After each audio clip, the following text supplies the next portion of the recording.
Hello and welcome to another Drink with Eddie Irvine.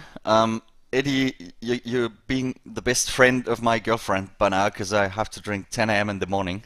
But it's alright like that, even when I had a drink without Eddie Irvine last night. Eddie, one thing I want to discuss with you. At Suzuka at the Japanese Grand Prix on Thursday, Lewis Hamilton was having a bit of an issue with the press. I don't know if you've seen it, but in the press conference, he basically refused to answer questions and referred to his Instagram account, which is, as you certainly can understand, a bit difficult for us press since Instagram is a bit of a tailor-made PR tool. But still, I would like to understand what's an ex-driver's point of view. Can you understand what Lewis did there? Because he said he's bored in the press conferences. You know the format. What's your take on it? The press conferences generally aren't that interesting. You know, everybody, and it must be worse now because in my day there was obviously less races. So now there's a lot more races. So the questions are kind of, we've heard them all before. There ain't many new angles.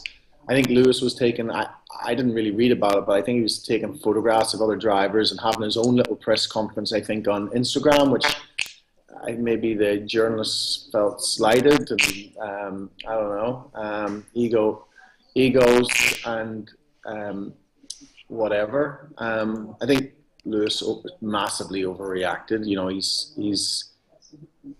Um, I think he's got a bit carried away with himself to a certain extent. But I think he quickly analyzed it and came back down to earth, and he seemed to be overly nice in America, where he's trying to make a big impression. He's really trying to get famous in America, so he's working it for himself, as pretty much everybody in Formula One is. It's not a great socialist commune as Formula One. It's dog eat dog, and Lewis is trying to make it work the best for him, and as are the journalists, and as are everyone in that pit lane. Yeah. When you inform yourself about sports, Eddie, do you use social media rather than traditional media? Um, I use I don't really listen. You know what? I pretty use. I've got the iPhone 6, the big one. Um, so I pretty much get all my news from it, even though I have a software company that does software for newspapers, the printed version. We actually do e-editions as well. So, um, but no, I pretty much use this big iPhone. It's good enough for taking in all the information I need. I don't really follow sports. I think it's just got too about money really for me. It really has lost sport. I don't think sport exists anymore. They're all businesses. Like in America, they call them franchises, which for me is like a McDonald's is a franchise, and Yeah. that the fact that we even say that kind of lets you know what it's all about, making money for the owner of the business. So I'm not like football. I don't understand what is Manchester United. It's a corporation that's owned by Americans with a load of foreigners and everybody, people that have nothing to do with Manchester playing for it. So I don't really understand how you can support what effectively is McDonald's or Burger King. Can you imagine like going to a match and like wearing the red Burger King T-shirt? So I don't really get it anymore. Sport, I think the heyday of sport for me is over. I think sport's very healthy, or was very healthy. I think we know too much now. We know how the human body works. We know how to make it work better, and we know how to use, what is it, medical? What do you call these medical things that let you take something because you've got asthma and all this, So I think we just know so much now. I kind of think sports heyday is kind of over, but I think it's essential kids get involved in it. Although the professional side of sport is kind of ugly, and I'm sure it's even in the amateur side cheating as well. So, Yeah. yeah, I'm not big on sport these days. So you're not just talking business, it's also like Lance Armstrong ruined Tour de France for probably the next 10 years.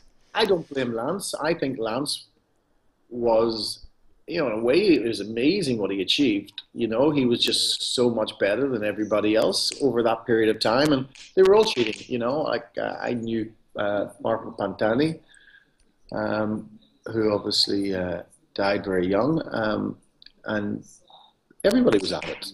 Like I heard stories about they had to get up at, they monitor their heartbeat. And when their heartbeat got down to like 28 or 29 beats a minute, they had to wake them up to get them running again because they were, to get the heart beating again because, it goes so slow, it would stop. So, it was going on for a long time before Lance Armstrong got involved, and Lance just did it better than anybody else. I think the way he defended himself was maybe, he did go for the nuclear option, Yeah.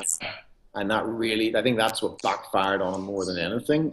The the nuclear bombs he fired out there in his defense of himself. So, but I think cheating's been in sport for a very, very long time, and I think it's nearly impossible to get rid of unless people are kept in chicken coops and they're monitored what goes in and what comes out. I just don't see how you can stamp it out. It's a shame because if you look at Usain Bolt, his performances are just so incredible. We all think, I wonder, and Yeah. it's awful for him if he's clean, and it's awful for all the other athletes that are trying to beat him. That if he's not, you cannot be 100% sure. All the people we thought back in the day, like this latest Wiggins thing, it's bizarre that they think you can take something like that and it's like it's okay. I don't know. But anyway, yeah, back to this. I get all my news from my iPhone. Sorry. Yeah. All right, Eddie. I think you're interesting to talk about because you experienced the time in Formula One before basically the internet media started rolling, and you were still there when it started rolling. Was it an easier time as a driver before the internet was there? I don't know what it's like now, so I can't say. Yeah, but still, I mean, 2002, the internet was a factor already, wasn't it? Not Not so really. much. Okay. Oh, no, no, no. So I don't know what it's like now.